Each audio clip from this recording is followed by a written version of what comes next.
રામ આજ મારા દીકરા કશું માગવું પડે? માગવું પડે?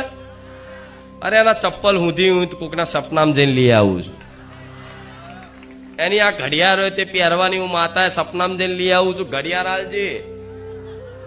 ઘડિયાળની વાત કપડા મોજા કશું જ નહીં, કોઈ વસ્તુ જ નહીં કે એને પોતાથી મતલબ લાવે. બસ એને મને માતા સ્વીકાર લીધી ને તો બધું હાજર ના થાય. હું ગમે તે ભક્તના સપનામાં જઈને તે કંઈક ને કંઈક મિષ્ઠાન હોય તે મંગાવું છું. મારો દીકરો તો કંઈક ખાવાની ઈચ્છા નહીં કરતો કે મારે આ ખાવું છે, પણ અહીંથી રવિવાર પૂરો થાય ને એટલે 56 જાતના ભોજન પેશ કરું કે લે દીકરા શું ખાવું છે બોલ. આ શું ખોટું? અહીં કઈ બી તમે લાવો, મીઠાઈ લાવો, આ તે. મારો દીકરો જો કે ખાવાનો કોઈ એવો ભૂખ્યો નહીં કે ધરાઈ ગયો સૌ શું ખાય.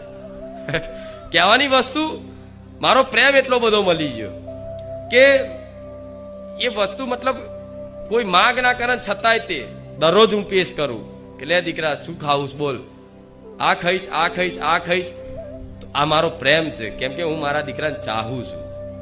એવી રીતે જો તમે મને માતાને આવી રીતે સ્વીકાર લો ને તો આ પ્રેમ તમને અનુભૂતિ કરાવું કે માં ખરેખરમાં કોને કહેવાય, ખુખાર મેલડી કોને કહેવાય, અનુભૂતિ 100% કરાવું.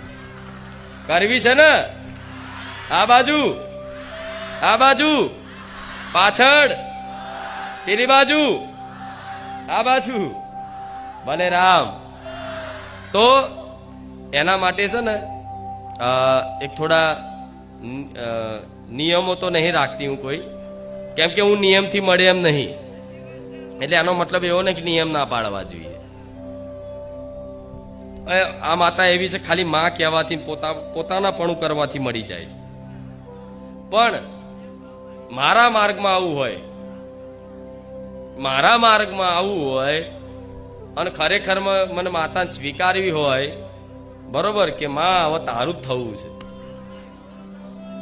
તો થોડી એ વાતની બહાદુરી રાખવી પડશે કે જીવનમાં ધીરે ધીરે બધું છૂટતું જશે.